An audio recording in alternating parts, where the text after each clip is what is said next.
I would like to provide you with a brief background of what you're about to see. This documentary complements the book Preemie Voices, in which 41 former premature infants who weighed less than 2 pounds at birth provide heartwarming accounts of their life, challenges, and achievements. These infants were born in the late 1970s, shortly after the introduction of newborn intensive care, and they were delivered at McMaster Hospital in Hamilton, Ontario. Survival at that time was about 40%, and 1/4 of these children had disabilities, notably cerebral palsy in 15% and blindness in as high as 10 to 12%. Moving on to 40 years later, survival of infants less than 2 pounds has doubled to over 85%. We have also had some success in reducing disabilities, particularly blindness, which is now less than 1%. 10 of the participants from Preemie Voices book are featured in this documentary. We have attempted to show a wide spectrum of outcomes in young adults, both with and without disabilities. We are deeply indebted to our premature participants for sharing their stories and, most importantly, for allowing the world into their lives. I've had the opportunity to follow these infants for the last 35 years, and I have nothing but the utmost admiration for them. Finally, this project would not have been possible without the continued support of Dr. John Tyson from the University of Texas, Houston. Thank you.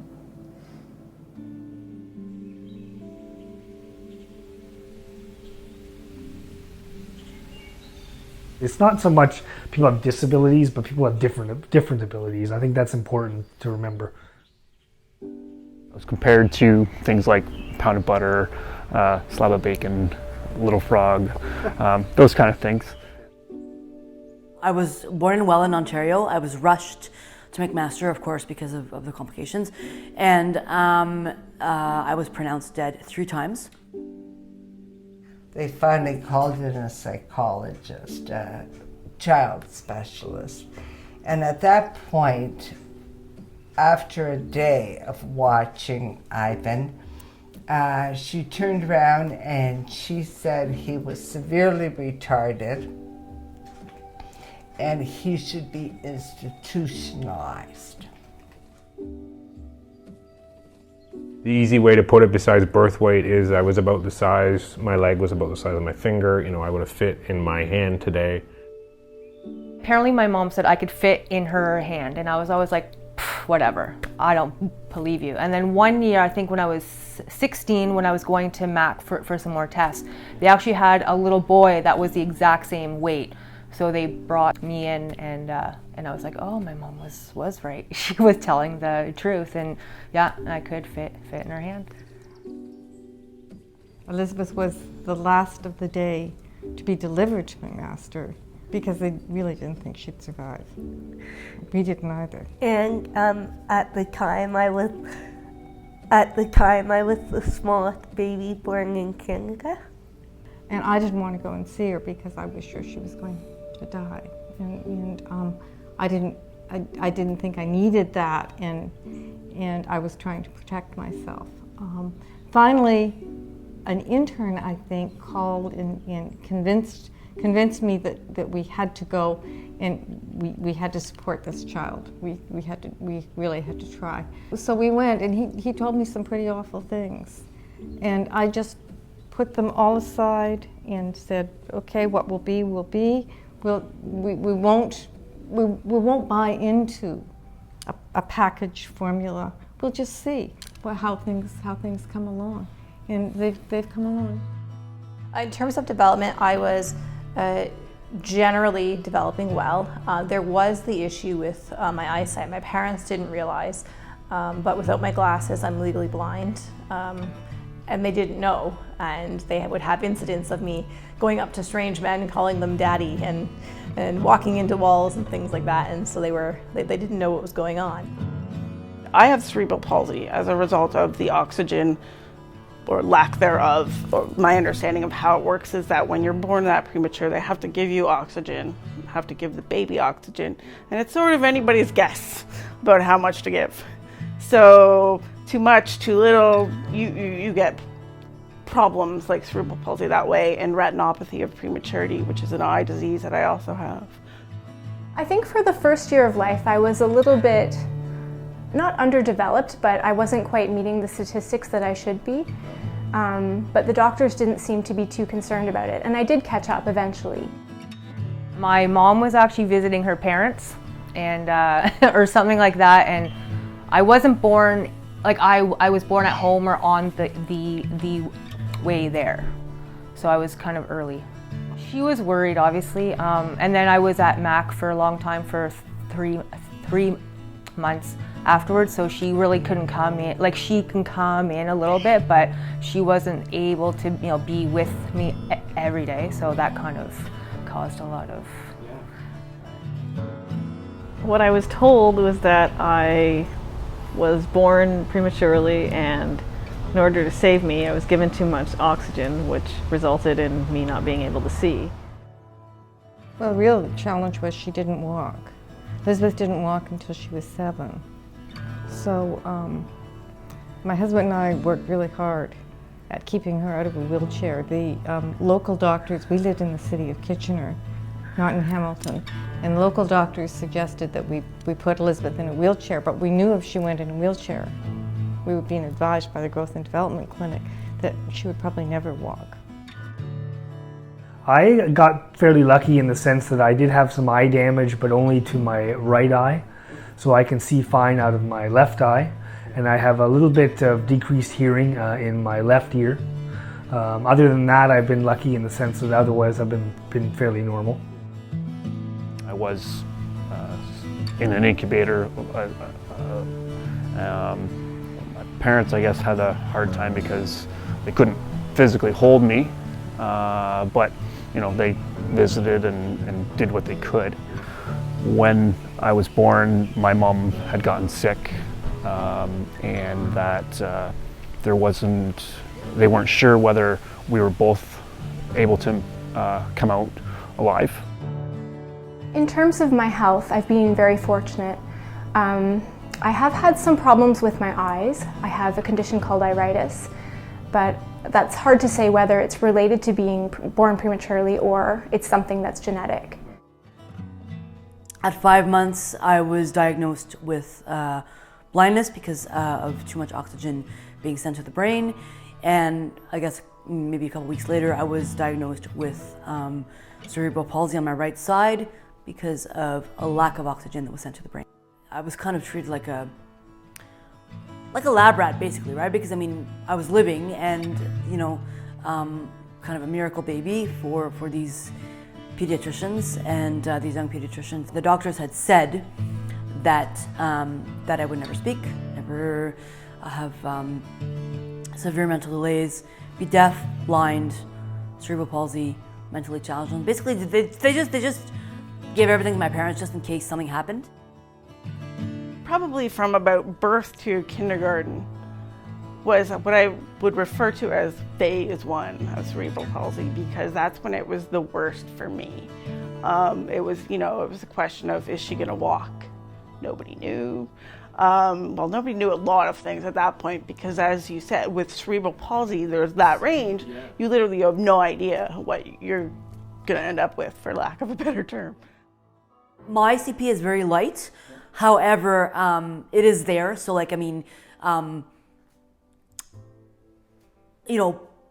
using my right hand to, let's say, to pour things, to do things, in the kitchen, let's say.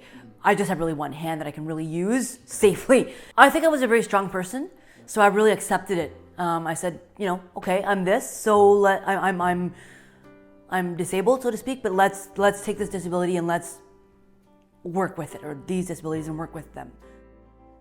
I'm one of the rather, I would say, even though I was born as small as I was and as early as I was, in terms of after kind of lifelong repercussions from that, for me they're fairly minor. I have some very, very minor cerebral palsy, and For some premature children, myself included, it can mean a higher occurrence of retinal detachment. So I haven't had vision in that eye since I was 16 years old.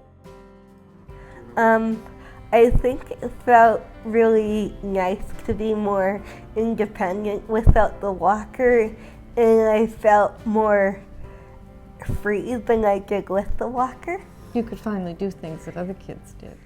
I mean, my parents never overprotected me. You know, they said, okay, want to do this? Go ahead, you know, do it. Hey, so, you know, I had my share of bruises, but hey, that's the whole idea, right? My parents had consulted an old psychiatrist, you know, wise psychiatrist kind of thing, and he had said, you know, use a normal language with her. Don't baby her, don't use baby vocabulary, use a normal language with her because, I mean, she's in a sighted world, so you better do that. The second half of that would be school, and that was horrible, to put it mildly, you know, and you have to remember that, you know, this is the early 80s. People are only just starting to integrate children with disabilities into the classroom in the first place. So this is, you know, not that common. Right. Let me tell you, the teachers certainly didn't have any training. And children being who they are, you know, it just wasn't as common back then. So it was, yeah, you know, it was pretty horrible until high school. The only time that my parents would bring up that I was born premature was when we met family that we haven't seen in a while, and you know, we'd always get the story, oh yeah, we met you at the hospital and you were this tiny little thing, and it was more of a story of, hey, here's my kid, and you know, this is, you know, we're happy that God has brought us through this. Really excited that, you know, we've come through it all together. So he went to early kindergarten, and all he would do was he wouldn't associate with anybody. We knew he could speak and everything, but he wouldn't associate with anybody. And, you know, because of the autism, it was this rocking thing. And he would just sit in a chair and he would just rock. He would not have anything to do as far as the other kids were concerned. He was very quiet. He wouldn't speak and everything. Well, I think I feel very lucky that I'm here and I've had a great life so far. So I think I'm very grateful in that sense for that. You know, I don't really think about, you know, reasons why I was okay and others maybe weren't. It's hard to say, but I'm grateful for everything I have and I've done so far. So I feel lucky.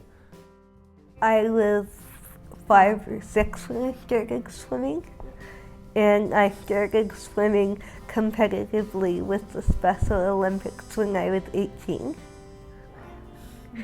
And because I've gotten better at the Special Olympics, I've gone to the provincials every year since I moved to Nova Scotia, and I won a gold and silver medal for swimming. I'm proud of her, but I, you know, I expect it of her. I expect these things.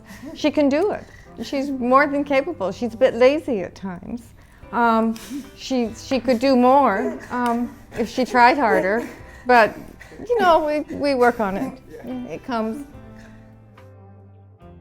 They've never treated me any different than my brother, you know, always equal.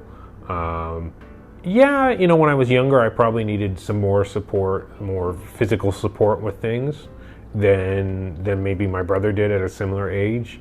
But generally, no. I was never going to be a star athlete, and now in the grand scheme of things, that doesn't really matter to me. But you know, when you're a younger kid and you're playing sports and stuff like that, yeah, you always want to be good.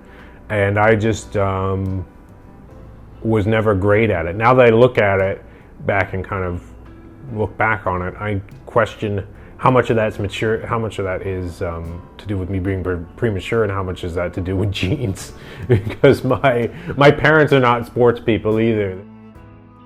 I went to high school in Ottawa, because I wanted to be a singer. So I did a 1 year in high school in Welland, at the high school where my parents taught. Both of them were teachers there and guidance counselors. And then I decided, hey, I want to study music more in depth. So I moved to Ottawa, started university in Ottawa, of course, started music and realized that that might not be the career path for me. Mainly because there was a lot of delays in getting the scores and everything, so that was a bit of an issue. So I met a blind linguistics professor, and I always loved languages. I was really good at it in school, so I decided, hey, why not do a BA in linguistics? I'm at the Shakespeare Institute in Stratford-upon-Avon, the UK, and I'm currently doing a PhD in Shakespeare Studies. I still write a lot. I read a lot. I tend to write fiction, poetry, creative nonfiction, mostly just personal rants, so if you want to be, but I'll call them creative nonfiction for the purposes of this. So I write a lot.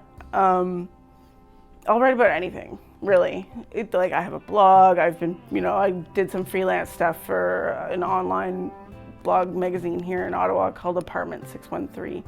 I had a small article in a magazine called G's Magazine because they did an issue on ableism, as a matter of fact. And so I wrote something for them, just little things here and there. I went to school in Ottawa. My undergrad was in political science with a minor in history. Then I went to law school at Western.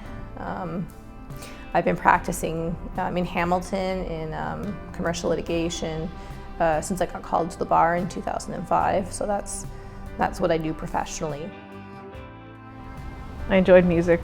I started with the piano, but I didn't really like it. I started the flute at 12 and I continued until I was 18 or so. So that, especially in high school, I really enjoyed music and kind of used that to be my main interest. I've done some website design. I was involved working with a partner who did the graphical part, and she taught me a lot of coding. Okay. And so I did the coding part, and I really enjoyed that. And then so she did the graphics, and so we had a really good thing going. My biggest aspiration was, really to grow up, get a job, provide for my family, and not really strive for anything bigger than that, but as long as I can have a roof over my head and provide, and I think I'm doing that, so things are going well. Okay, so I'm married to my wife Betty for the last 3 years. We got married on Valentine's Day, and that was pure chance. It was because we had to get a civil license in China. My parents had come over and we wanted to do it when they were there, but because it was Chinese New Year, the office was closed and the first day it opened for the Valentine's Day. I've been lucky that since I graduated for the last 12 years to be able to work in my field, either as a journalist or as an editor or as a communications PR executive, and to be able to have done that in Canada and also in China has been a great boon. I think I have achieved my aspirations. They're a bit different than when I started. I probably thought that the height of my career would be in, I would finish my career in Asia or maybe the Middle East. But coming back to here, no, I can see that I'm on the path of where I want to be.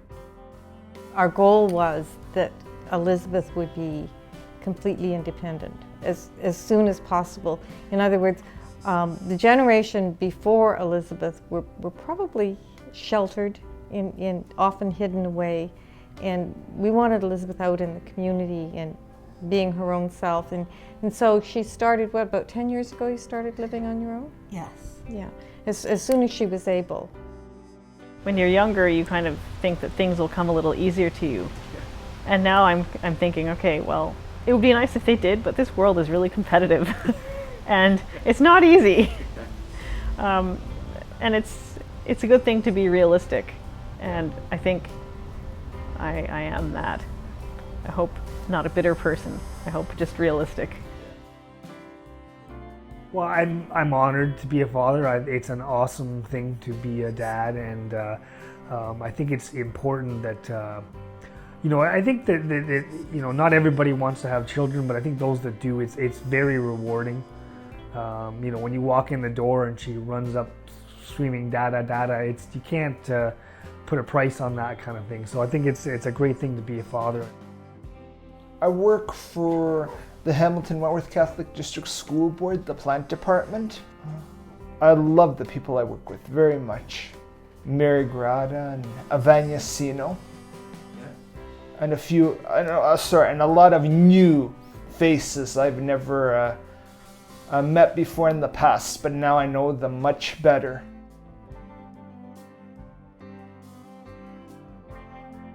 Now I'm actually working at the University of Ottawa. It's kind of funny because I use those services. I'm actually in the Center for Disabilities at the university, which I used when I was at university, of course, and now I'm working in transcription. So basically, I transcribe books for students in a different format. So now I'm doing my master's in education to become what we call a learning specialist. So basically, it's the people that meet the students firsthand. So they'll meet the student and to discuss their learning strategies, their needs in terms of accommodation, that kind of thing. I think I do identify as being born as a preemie.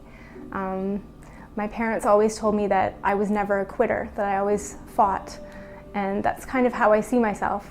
Very stubborn person, perhaps. But I do tend to stick to things and to try to get them done to the best of my ability. Look, I accept it. I accept myself for who I am, and I'm happy about that. But I don't tell my life story every day, and it's not something that I mention. It's not written in my face that I'm premature, right? It's to me, it's just like, okay, I'm premature, so let's deal with it. Let's move on. I don't think it on a daily basis. What I do, if I do think about it at all, it's like, okay, wow, I'm really privileged to come through this, not having any issues as a result of that. I'm not shy to say that I was born, almost halfway through, 4.5 months early. So it's something that's part of me. I can't change it, and it's just part of who I am. I was always an overachiever and sort of an A-type personality.